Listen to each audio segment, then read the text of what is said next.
Well, it's very nice to be introduced by an Irish accent. Thank you. Mary, can I get you to sit on this end one? In this one? Please. On that one. The end one? Okay. Thank you. Okay.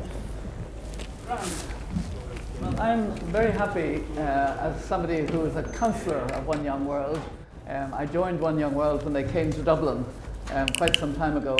Kofi Annan, who had been my boss in the UN, was a very strong supporter of One Young World, and I was happy to join him, and I've been to One Young Worlds in different places, and I know that the One Young World graduates, if I can call them that, are very knowledgeable. They have to be knowledgeable anyway to take part in One Young World, as you know, and they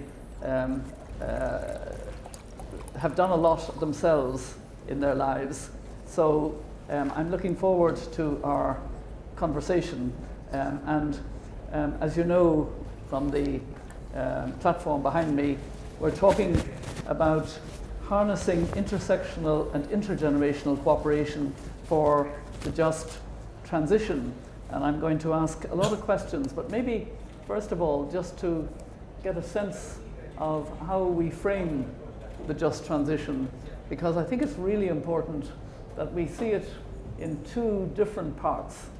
There's the just transition out of fossil fuel, which has to be done with an awareness that workers in fossil fuel built a lot of the economies, particularly of the developed world.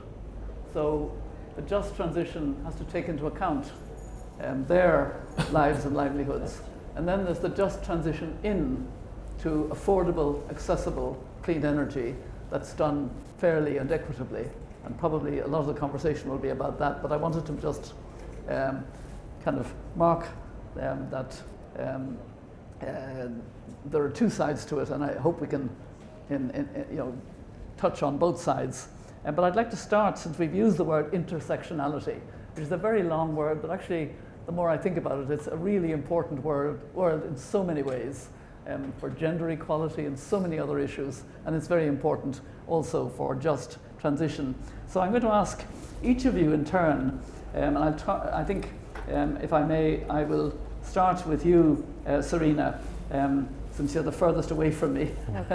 How do you define intersectionality in the context of the just transition? Okay, I would probably define it as recognizing the cross-cutting element of the just transition, recognizing that the kind of very definition of it being just and bringing in this idea of justice means you're kind of touching upon all of the different stakeholders, different groups of people, different categories and types of people, and then finding that intersection, that middle point of all of these people. And that's kind of that intersectionality aspect which directly basically equates to justice, and having that just transition and making sure that transition is inclusive, touching upon all the different needs of all the different people, ensuring that its direction is fair.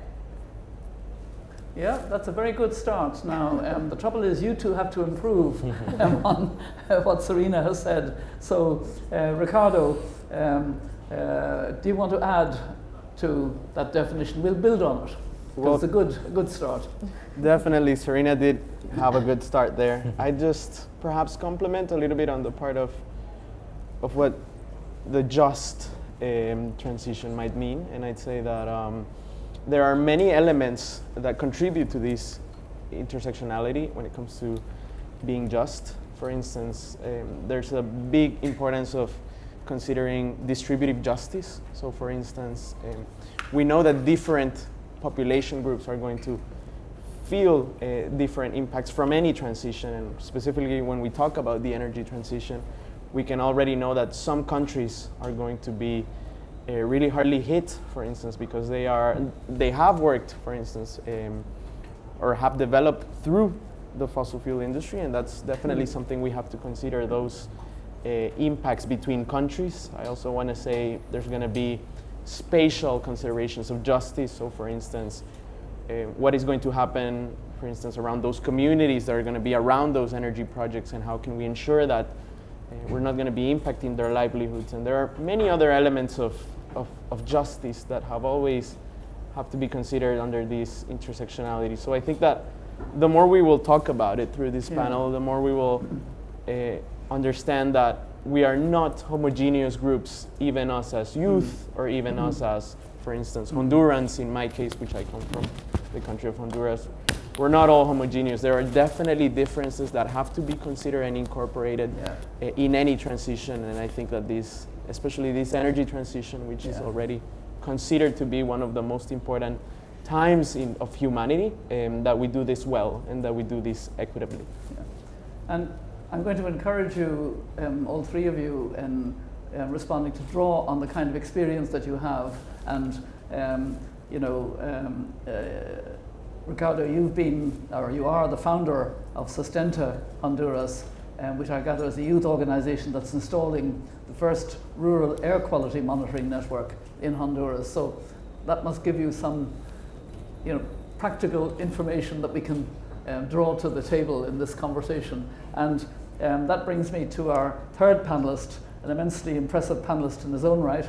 And I want to make sure I pronounce your first name right, because it's not an Irish name, R-Z-A. It's Rza. Rza. If you can roll your R's, it's perfect. So Rza. If not, you can just say Za. Za. Yes, that's perfect. Okay, right? sorry. Yeah, I'm glad I asked.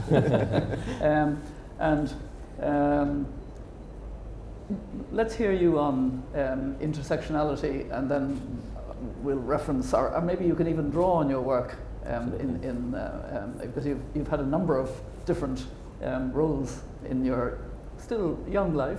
Thanks, man. What do you think of, how do you build on the intersectionality? Absolutely. No, I'd love to add to Serena and Ricardo's comments first of all, from the intersectionality in the just transition perspective. Ricardo mentioned the just part of it. I would love to make sure that, first of all, there's no just transition without a transition, right? So we need to make sure that we keep the ball moving, and, as you mentioned, transitioning into the renewables and to the green world. But I would like to focus on the intersectionality. Apart from the climate, there's a lot of other components of the just transition. With the climate change, there's a massive health problems that it brings in, right? So we need to keep that in that basket. There's a massive problem with the migration that will be happening. The massive today's agenda day at COP, and a lot of people forget, unfortunately, the gender aspect of it. So as we are kind of moving to the renewables, we need to make sure that, for example, simple statistics of 0.2% of philanthropic donations, or 2% of the climate finance only goes to the gender-led initiative. So we need to really keep that in the basket. Same with the indigenous people. I'd love to hear a man say that. It's usually the woman on the planet that says it, so well done. Thank you so much. And I think we should all keep that in mind and really push it forward. With the indigenous people is another one. I'm sure we'll touch upon the challenges of the just transition, but having the free and prior consent is another one. So I think keeping the not only reducing the carbon footprint, but also really keeping in mind the gender aspect of it, the health aspect of it, the peace aspect of it as well, because with the climate change we'll have a lot of problems and conflicts and strikes and domestic strikes and domestic violence inside the countries as well. So I think that is kind of the intersectionality side that I wanted to add into the basket. I think first of all, I'll start with you, Za. In looking at the way in which we draw all this together, I mean, how can we create more inclusive platforms for decision making with regard to just transition, given, as you've all emphasized, we're talking about different players, different contexts, a sense of justice, etc. And you've been involved as, or are you currently involved as the Chief Strategy and Sustainability Officer at NGIC. I'm not going to give we'll call it that. And you've also had other roles as a commercial and financial advisor. So I want to ask you, given that experience, how would you see that we can create platforms to advance just transition give an example of a context if possible. Thanks, Mary. Absolutely. I think overall the term of just transition has evolved because it was initially introduced by ILO, right, by the International Labour Union. And now it's more of the systemic change that we're doing, so from the environmental justice perspective, right? So I would focus on three things, right? So first, we need to recognize that the transition is happening unequally, which we did based on the intersectionality. You know, we should definitely open up and create the seat at the table for people, you know, for youth, for indigenous people, for, you know, women to be at the table. And third, and with that to be at the table is a big question of what table, right? Who is responsible for just transition? Is it the governments who need to make sure that as they're moving away from fossil fuels into the renewables, do they pay for it? Is it private sector? Who is it? Who is at the table? So I think that's kind of having that seat at the table, but at the same time helping those who sit at the table, recognizing they have the challenges of there might be financial challenges, educational challenges, bringing it up the curve, and lastly acknowledging the historical unfairness that the society has done towards the front-end communities, etc., and making sure that these mistakes do not happen again. Yeah, who's responsible and who's least responsible. Exactly. Yes. And Ricardo, Zara mentioned health, and of course you're involved in air quality monitoring. How do you see the possibility of creating more inclusive platforms for decision making with regards to just transition? Definitely. I want to touch upon 3 C's, also 3 points, just as you are. But in my case, I want to say it starts perhaps with consultations, then hopefully we can move to collaborations, and ultimately I think we have to do some co-creation.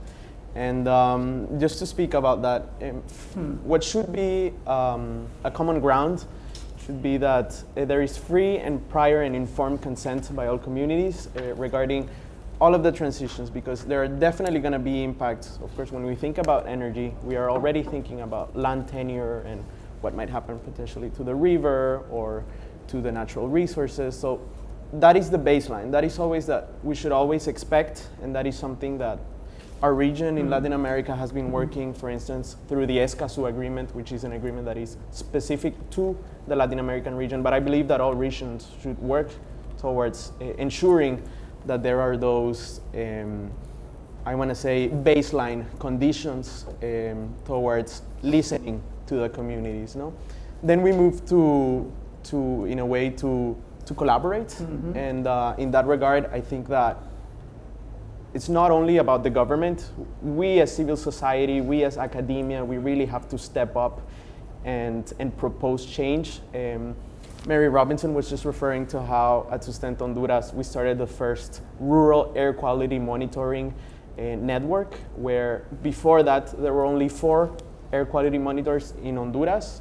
By the end of next year, we're hopefully going to have 84 of them. And what we're trying to do is that we're going to put them next to the places that we all know are already experiencing deforestation, or the places that are experiencing, for instance, health issues from thermoelectric power plants. We still have a lot of energy generation from bunker fuel oil, which is prohibited in other countries, but unfortunately it still happens in communities in my country, in Honduras, as well as other places in the world.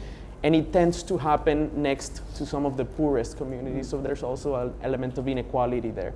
So I think that that's the second level, providing information to the community, making it actionable, making it in a way something that can be acted upon, and hopefully something that we can collaborate further. And finally, when I talk about co-creation, is that it's not only about giving the information, but I think as young people especially, we also have to strive to work for those solutions. And that becomes the hardest part.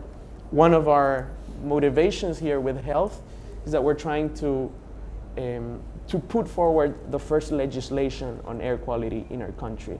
And that's really hard because I'm going to be very honest, I'm still young. I don't particularly know how to draft the whole legislation, and it's very technical, of course, and we need a lot of monitoring and verification. But what are we doing? We're trying to connect with other young people, connect with the government, and connect with other individuals that can help us assure this goal. So this was just an example on air quality, but I think when it comes to just transitions, there are many aspects that we should not just sit down and wait for things to happen. We should really take the driver's seat and put forward to really ensure a just transition.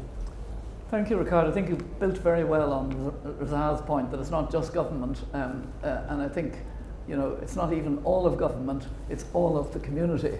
And I think, and I love the way you, in your air monitoring project, are particularly reaching out to those most affected. Often when things start, they start with the better off areas and then move gradually to the more deprived areas, but you're obviously deliberately, intentionally trying to have a justice in how you do it, which is impressive. Serena, again, drawing on your own experience, and I know what you've been for years and years, and you're very young still. You've been a youth delegate, you've had a lot of experience. So how would you build that inclusive platform for just transition? Yeah, I like this question. I think there's many ways you can approach it as well, and I think Zah and Ricardo have brought two very unique perspectives, and now I'll bring a kind of maybe another nuanced angle, which is kind of a bit more values-based. So what I mean by that is, I think when it comes to making these inclusive platforms, and coming back to this idea of intersectionality, it's all about recognizing that all of these different groups and stakeholders have strengths, different strengths, but also weaknesses. And that's the reason why having an intersectional approach itself to the just transition is so important, because you're taking all of the different people, because different people's strengths will essentially complement different people's weaknesses, and the other way around as well when it comes to solutions and response and finding the correct way. And I think also, so Zah mentioned this about how, so you were saying, about who is responsible for the just transition, and then that made me think as well. And then Ricardo, then you also talked about this as well, that it is kind of everyone's responsibility. You can't just look at, say, for example, fossil fuel companies and say it's only your responsibility to transition away from fossil fuels, or you can't only look at the governments and say only you are responsible for making the laws and the governance procedures to transition us away, because then there's also all the other people. There's the consumers, there's us as the people. How are we spending our money, for example, on energy? What exactly are we demanding? Where are we putting that demand? How are we as the people essentially pushing the just transition? Because, you know, there's a really strong balance between supply, demand, governance, all of the different areas of this ecosystem, and then finding that intersectional point to then push it to ensure that the transition is actually just. It's complex, and everyone has a completely different angle, strength, weakness, and then essentially finding that.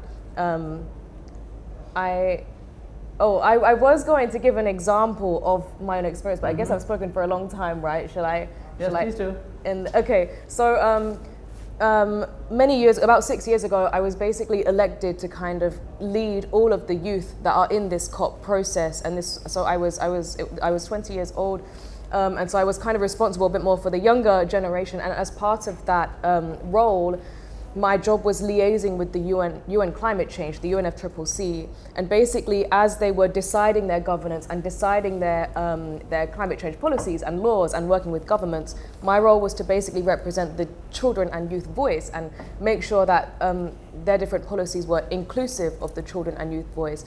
And this basically involved lots and lots of consultations with all of the different types of young people, different voices, and making sure that their needs and wants were communicated in a way that the UNFCCC, UN climate change, could use and could make the most of. But this is a two-way process, because it's not just about, and then it comes back to this idea of intersectionality. It's not just about the needs and the demands and the wants of the young people. It's also about the needs and the demands and the wants of the UNFCCC, of the UN, of all of the different governments involved in this process, and then finding that perfect balance right in the middle.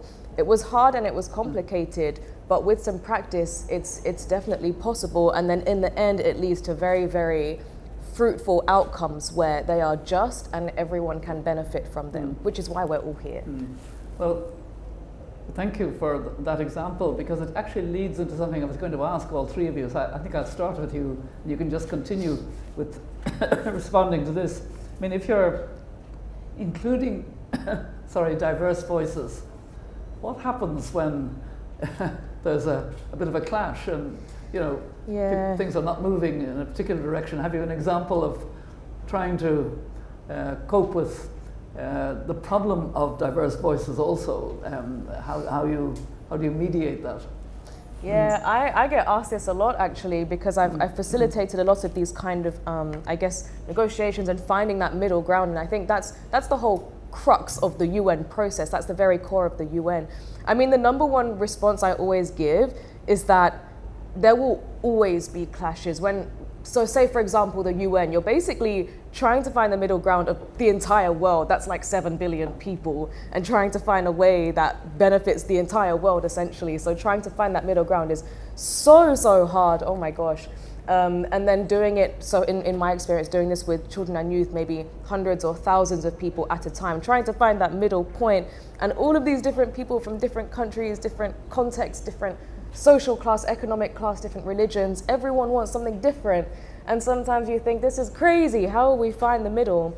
But I would say it definitely takes practice to have, it's a skill that you build of finding the middle of clashing voices. It's not something that comes naturally. It's also not something that comes fast. It like in say a specific decision-making process, you have to put in the time.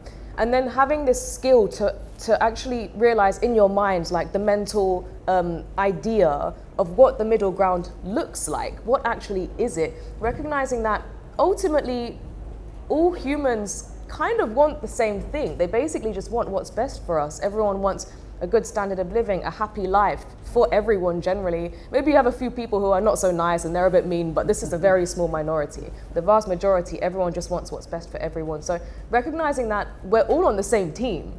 And so, you know, you can't be extreme. You can't be extreme with trying to push forward a specific position. You have to compromise, you have to find the middle ground.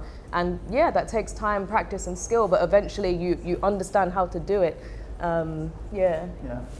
Actually, listening to you, I think, you know, they could use you in the negotiation process, you know, finding that middle ground. Zah, you've also had quite a bit of experience with quite a large organization of heads of state or government or former heads of state or government. How do you deal with diverse voices when they don't want to come together? Yeah, I think I'll give two examples, Mary. I think so. Back in 2010, I was a youth delegate as well at the UN, and that was a big failure because, you know, I went there and we're negotiating the youth resolution for 1 year as youth delegates, and it was a perfect document. Listened to all the diverse voices, got all the feedback. In the very last minute during the UNGA, 1 week before that, the consultations, certain embassies, I will not say which countries, but quite powerful countries came in and watered it down to the document, which actually you might as well just not have it. That's when I left UN as with my dream of being a UN diplomat. I'll give you another example.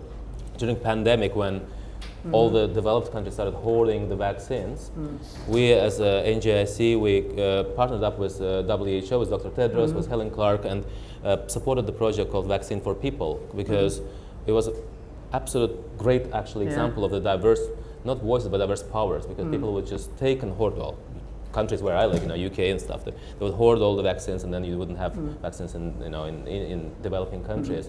So what we did, we made a big fuss out of it. So I think maybe opposite to what Serena was saying in terms of finding the common ground, sometimes you really need to make a big noise out of it, make a big campaign which raises awareness and actually brings it to action. And then after that, we managed to kind of really ship a lot of vaccines to the different countries. So I think kind of balancing those, sometimes you really need to, like with extreme, we're in the extreme hangouts place, right? Sometimes you need to push for 120% of the delivery just to get 60%, right, or 70%. So that would be probably my example of tackling the diverse voices. Good. Ricardo, you spoke earlier about trying to build a platform in your region. Now your region is quite diverse. Tell us some of the problems that might evoke in different perspectives, different voices, even within a region that has, you know, some cohesion, but also quite a bit of difference. No, we've definitely faced quite a few challenges. I feel like every time people look externally at us as Latinos, we seem like really happy and really engaging all together, but no, it's really a diverse community, and we don't always agree, I want to say. And especially, I want to say, with climate, I want to acknowledge that it's been difficult to engage side to side. I consider myself as an activist, but there are other activists here as well from Latin America who, for instance, are already opposing any types of discussions, for instance, on carbon markets or, on anything that might take the decisions away from mitigation or adaptation. And I think that even though sometimes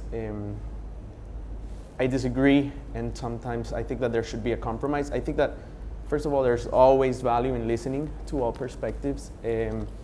Sometimes, like you were saying, it's not about finding that common ground. It's really about having that end goal in mind and understanding that, that we have conflicting priorities and that ultimately there are no perfect solutions. I think if there were, there wouldn't be no COPs and these would be a lot easier. But I think that we really have to always have that guiding star in mind and understand that sometimes we need to compromise, sometimes it's them that gonna have to be to compromise. And just one thing that I always have in mind is those two numbers that are so important in COP: 0 tons of CO2 by 2050 and the current 52 million tons of CO2 that we are pumping every year. And I think that even though there are so many different opinions coming around what should we do on this negotiation item, we should never forget those two numbers. I think that we should really find ways to transition away from fossil fuels in a way that is equitable and in a way that is just and most importantly in a way that is timely, because I think that our planet really depends on us. And when I mean our planet, I really mean it's not just about Latin America, but the more important biodiversity, which does not recognize any borders, as well as our common atmosphere, our clean air, and so many other aspects of it. So it's been challenging, just to sum it up, but it's always important to have them in. We shouldn't silo ourselves. We shouldn't surround ourselves by people who only think the same way as us.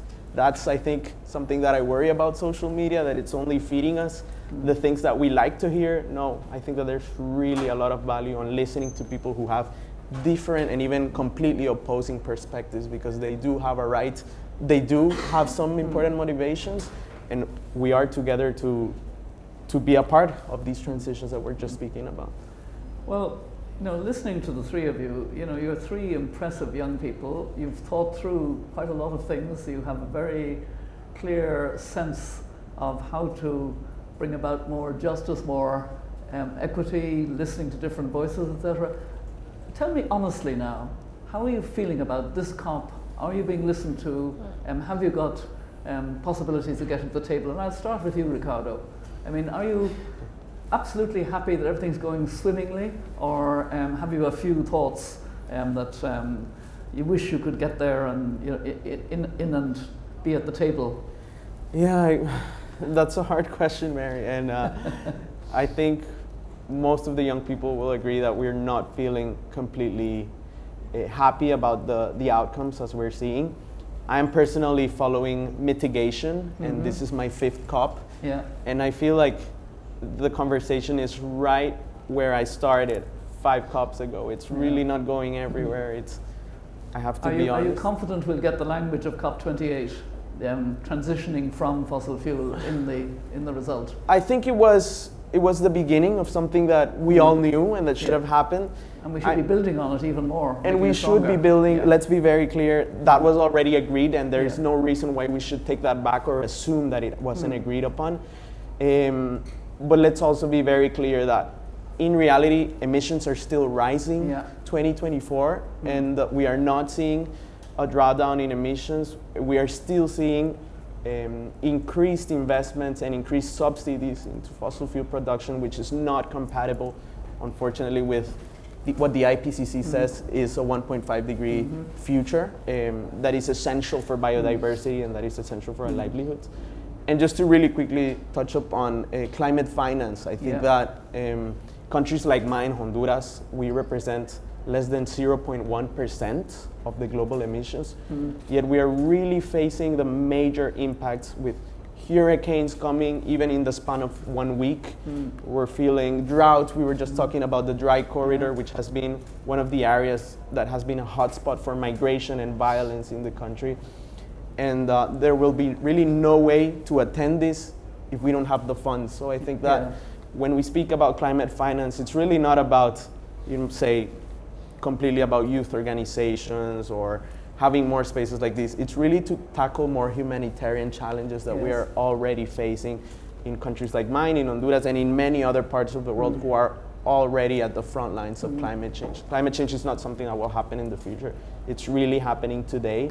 And without the funds to combat it, then I'm concerned. So I think that we really need to step up the ambition. Yeah, good. Thank you, Ricardo. Za, are you completely happy with the COP and think everything's going swimmingly and smoothly?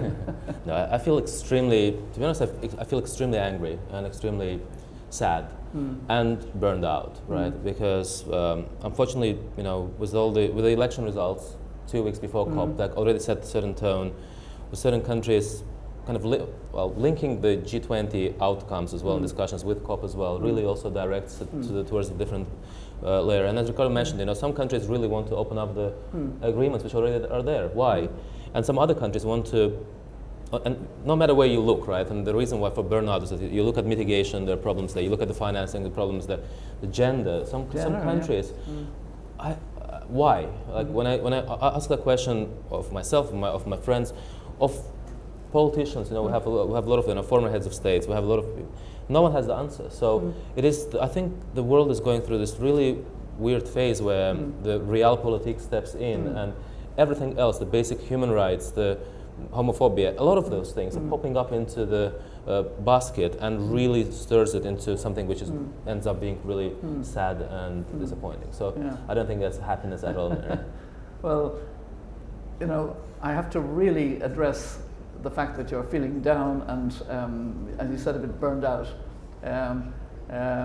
I got a great advice myself a few years ago from Archbishop Tutu, who was the first chair of the elders that I was chair of for 6 years, and I've just stepped down, and Juan Manuel Santos of Colombia is now the chair. And Archbishop Tutu and myself were in front of a group of young people in New York, and when was in front of young people, he would show his love, his belief in young people, etc.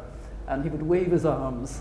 And he was doing this, and we were being moderated by a journalist, and she said very sharply, "Archbishop Tutu, why are you such an optimist?" And he looked at her and he said, "Oh no, I'm not an optimist. I'm a prisoner of hope. So I want you to be a prisoner of hope." And what does that mean? The glass may not be half full. Actually, this one is pretty good to illustrate. There's only a little third or less in the glass, but you work with that. I know this is what you're doing, what you said you were doing. This is how we keep going in difficult times, and these are difficult times. There's absolutely no doubt about it. But we keep going. We make ourselves stronger because we grow our power.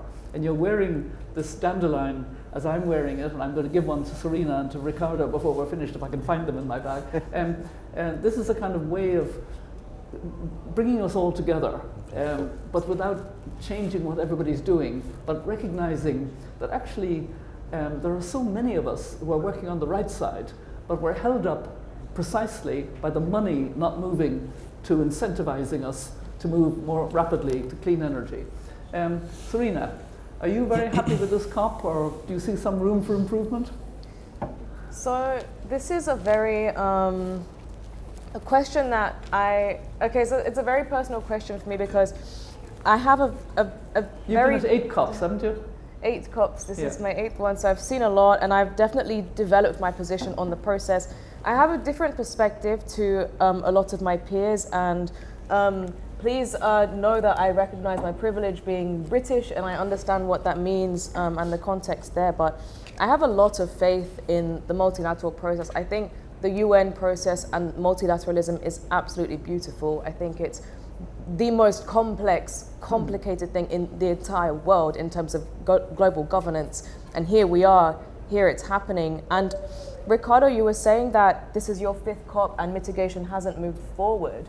But I think you might be maybe not thinking about the other side of that, which is that, okay, maybe the policy might look like it's stagnant, but the reason why it looks like it's stagnant is because human development is accelerating so fast, and it's allowing people to be lifted out of poverty. That's why we need mitigation policy, because people are using fossil fuels and using energy to advance their populations and their communities. And I think that's beautiful. I love human advancement. I love people being, the idea of everyone having a highest, I mean, everyone does. Everyone wants people to have a good quality of life, good standard of living. That's why we are using fossil fuels. So you've got you've got like these two kind of streams. You've got mitigation and fossil fuels may be stagnant, but it's because it's being fed in by lots and lots of human development. So this is going up. So you would think maybe the mitigation side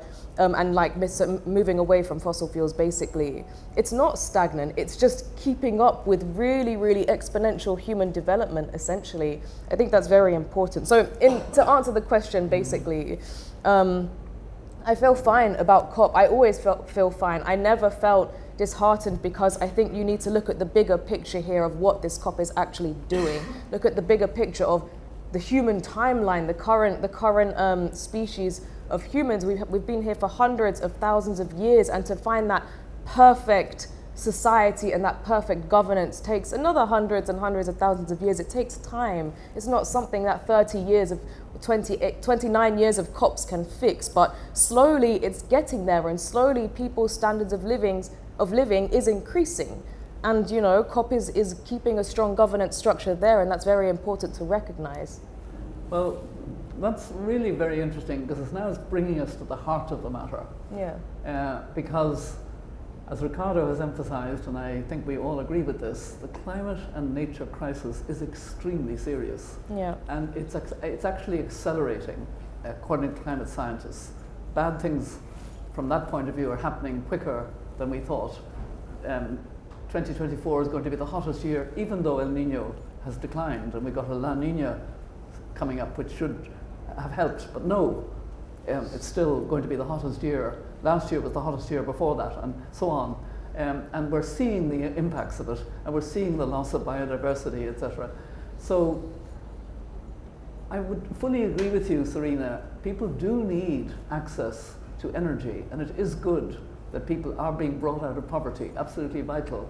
But the problem, I think, and I want comments on this, is are we spending money cleverly when we know that we're spending about $2 trillion plus dollars a year on what is harming us, which in fact now is subsidies to fossil fuel and bad land management.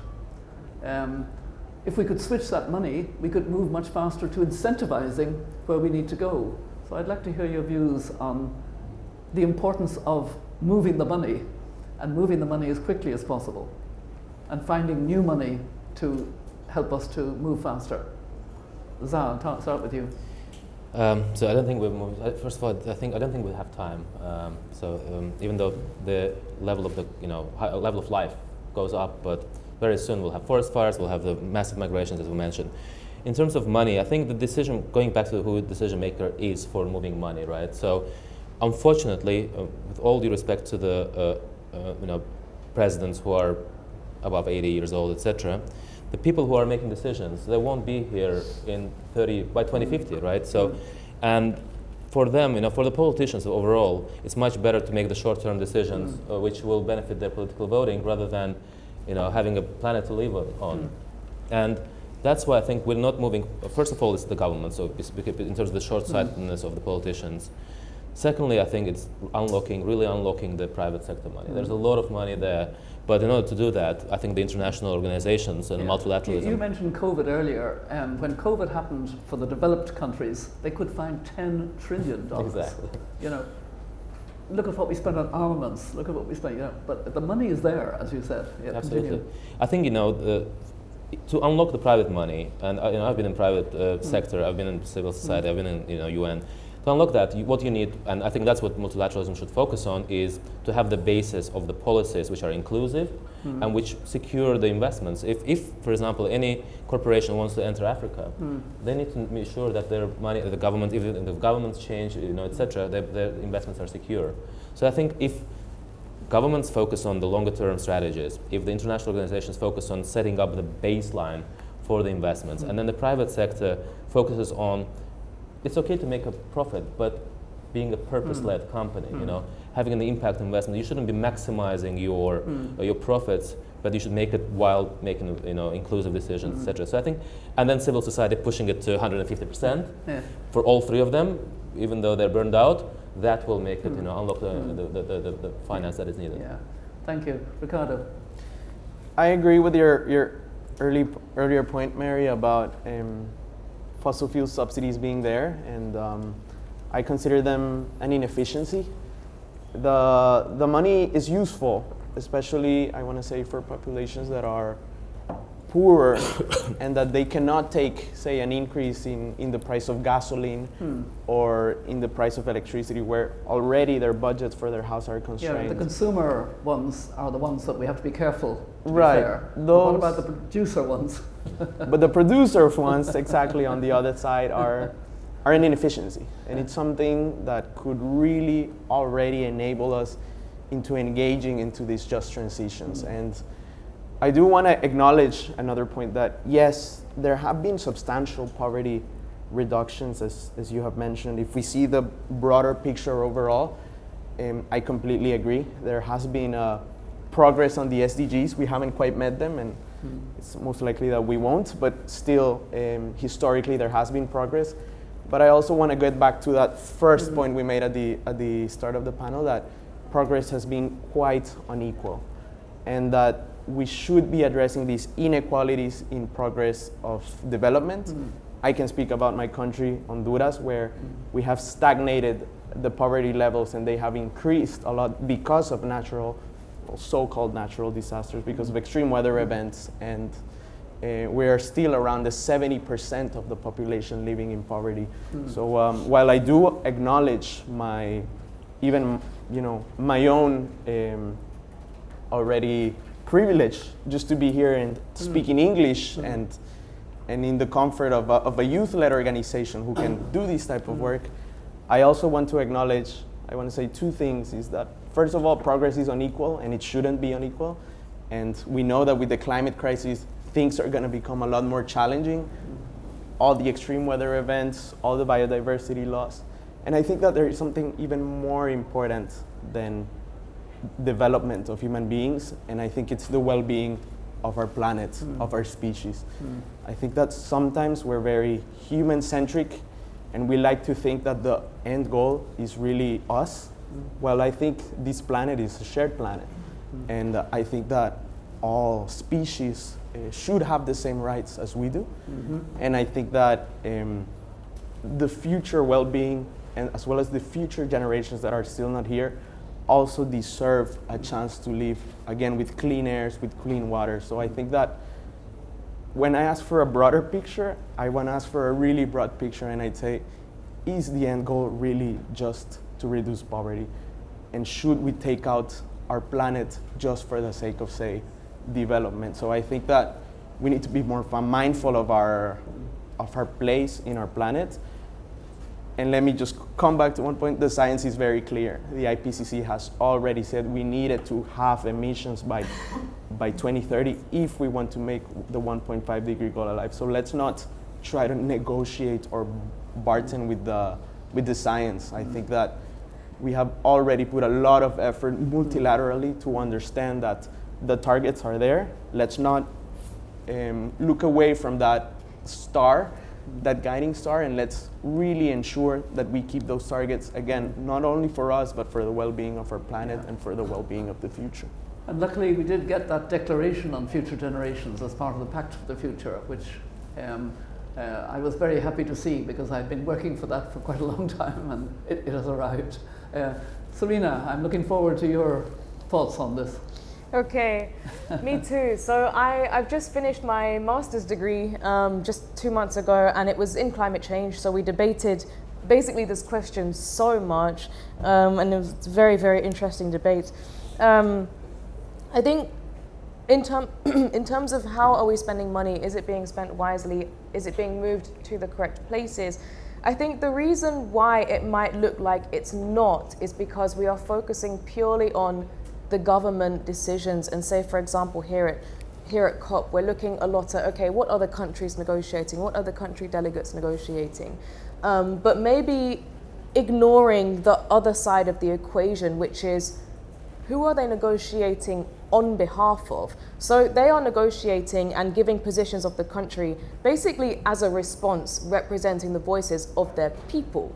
And so this was a huge theme of my degree, was that when we're looking at responses to, say fossil fuel transition and responses to this, there's so much attention and focus on governments and the private sector, so like oil companies, fossil fuel companies, but in my opinion, not enough attention on the consumers, the people who are actually demanding these products. I would say it's actually quite an equal responsibility. You can't put all of the blame on the suppliers when people are actually demanding their product and genuinely need their product, that product being fossil fuels. So in terms of, are we spending the money wisely? I think the question is maybe it's putting too much weight and attention on and giving too much power to governments and basically suppliers and producers, and not enough attention on the demands and the needs of the people who are consuming this as well. And I think, although what I would say is I do believe that, okay, so these governments, if you do just focus on a different kind of angle to the question now, if you do just zoom into the government side and zoom into what they are negotiating, I do personally believe that since the Industrial Revolution, since development for the world or development in my country anyway, in the UK, really took off in the last 100, 200 years, I do definitely feel and see that the government is a bit, it's very focused on like human development and missing a little bit, not missing that environmental perspective and the holistic perspective. So Ricardo, just before me, you were saying that this kind of human development is not the only priority essentially. And then Mary, when you're talking about the biodiversity crisis, the environmental crisis, all of this, actually I agree. And I think that governance, especially in my country, could definitely be more holistic and take more into account integrating environmental decisions. We call this the ecocentric perspective, and putting the environment at the heart of decisions versus the anthropocentric perspective, which is putting humans at the heart of the decisions. I do think right now there's a lot, maybe a bit too much focus on the anthropocentric, and I love the anthropocentric, I love human development, I love human advancement, but it's not well integrated enough with the ecocentric, whatever the word is, they're not integrated enough. So that's what I would like to see, and I would like to work on in my own work as well, is integrating more environmental into economic decisions. So you can find that balance, again, coming down to this idea of intersectionality, finding that middle ground between all of the different stakeholders. If you're now including human stakeholders, non-human stakeholders, nature stakeholders, and then it comes down to philosophy, and then it gets very juicy and interesting of where the rights are. So that was a bit of a ramble, but... But you raised a very interesting point, which I'd like to probe you a little bit more on, the consumer point. Yes. Because, it has been said, we cannot continue to consume at the level we're consuming because we have only one planet. But who is consuming? Again, that comes back to the overconsumption. And my friend Kumi Naidu has a very good word for it. I can't remember what the word is now, but he says there's a disease of overconsumption, basically, in the richer parts of the world. Whereas there's a problem of poverty and not having access to electricity in the 21st century, not switching the switch, which is shocking in itself. So how do you deal with that difference in the consumer situation, and how do you deal with people saying, oh, but my standard of living, I have to maintain that? Yeah, this was I know we're kind of running out of time now, I guess, so I'll keep this a bit short, but another very common theme of my master's degree, and very interesting. And I guess I don't really have the answer, because I feel like, again, there's this split if you're coming down to the anthropocentric, so the human-centered view on this, and then the ecocentric, I forgot the word, but the nature-based view, essentially. And you've got the two. In terms of that, it basically just depends on where you stand, like where you as a person, your personal philosophies. I don't think there is a right or wrong answer to this. And the concept of over, I said I would keep this short, but now I'm going into it. But okay, let me try and keep it concise at least. The concept of overconsumption, I think, is not necessarily good or bad or virtuous or evil. It's down to your personal philosophies. Like if you kind of think, what actually is overconsumption? It's you trying to maximize your life and to be able to access what you want, to buy what you want, to go where you want. That is overconsumption. Is that bad? Is that evil? Maybe to some people, not to me. And then I think it's just a question of personal philosophies. But aren't there a lot of things that we actually don't really need that we still buy and then we throw them away? The waste, the sort of excessive use, and even grandmothers like me. I mean, I give presents to these grandchildren because I love them so dearly. Yeah. I don't need these quite so many presents, and then there are other children in the world who never get a present. It's that kind of inequity. Anyway, I think, as you say, we are to some extent running out of time, and I just want to, since I've got such a brilliant panel, and you really are very good, all three of you. It's been a joy to moderate you. I want you to help me. The elders have come to the conclusion that you mentioned. We have far too much short-term populist decisions. I've been looking for votes to get elected. I understand the election process.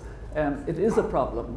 But what the elders feel, because we deal with what we call existential threats, the climate and nature crisis, the nuclear weapons crisis, the pandemic crisis that we still haven't learned the lessons properly from COVID for. We haven't got a new pandemic treaty yet.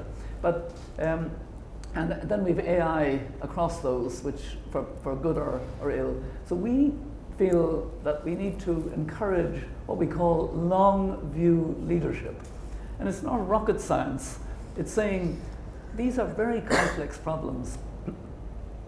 They are different in different parts of the world. The impacts are different. We need the multilateral diplomacy, and we need it to be based on science and reason. And we need it to be compassionate, to know and listen to the differences and care about it. And it needs to bear in mind that we have to protect the ecosystems that sustain us. All of that is part of the long view leadership. And we were putting that forward strongly. And then we took part in, and have been taking part in, intergenerational panels. And we did it particularly during the UN General Assembly. We had our own, we convened around these existential threats intergenerationally with young decision makers, older than you three, already on the ladder of decision making. And that was a very good panel. But then we kept going into other panels with you and even younger than you. And it's all very interesting. So we ended up, and I want you to help me, all three of you, I'll just ask a question of how you would make this more concrete. We decided to refine our long view leadership and say long view leadership with co-creation with different generations. Now, Za, I'll start with you. How could that work? That's a very $1 million question, probably. I would say you definitely mentioned, having the voices in the room, right? Having the people who are going to be here by 2050. Yeah. I don't think I will be here, most probably not. But at the same time, politics can be very subjective. So having the objectivity, and we have this objectivity, as Ricardo mentioned, we have science.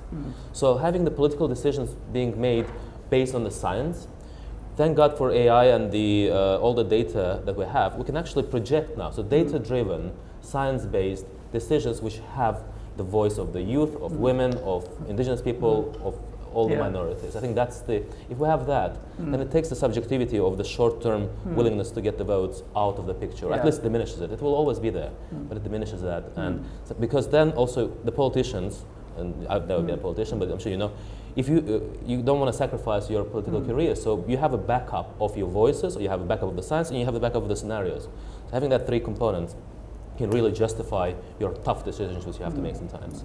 Thank you. Ricardo? Yeah, I touch upon 2 points, I'd say. One is that we really need a lot more foresight to come with leadership everywhere. When I mean foresight, I mean future thinking. What I want to say is that just very few countries, I believe Wales has a commissioner for the futures, but I think every government should have its own office of planning that is already planning on the long term. And I'm not just talking about climate, I'm talking about, you know, how much should we be consuming, how much, what should be our targets. We should not only know what is going to be our plan for next year, we should know what is going to be our goal for the next 10 years and for the next 50 years. And I think that if we start doing that, not only in governments, but in every company, in every organization, and in every collective, then I truly believe we will have a better world. And I had the pleasure of being part of the foresight bodies of both UNICEF and UNDP, and I think we've pretty quickly come to that conclusion that our current levels of consumptions are just completely incompatible with what we are talking on climate. So I think that the more we can get this future thinking planning really embedded into the leadership, the better we will do. Especially if we start thinking about those generations that are not even here, which is such a challenge to think about people that haven't been born yet, but to already be thinking about their challenges. And let me just, second point, really jump back to you on that policy-driven and science-driven policy, I mean. How many times do we see a complete disconnect between what our universities are saying, what our academics are saying, versus what is actually being done? And I think that that's an even bigger gap in the global south. There's very little research outputs, there's very little connection to decision making. So I think that we really need to push to ensure that scientists are being taken into consideration. Very good. Serena, I know we're out of time, but actually this is just too good. Let's hear you. Okay, I really, really agree with Zah and Ricardo, having the voices in the room and foresight. So I'll just add one final perspective, which is the education side. I have this in my mind since I only just finished my master's, but so I would say basically ensuring that future and current leaders basically have a holistic education and training behind these policies and perspectives that they're pushing forward.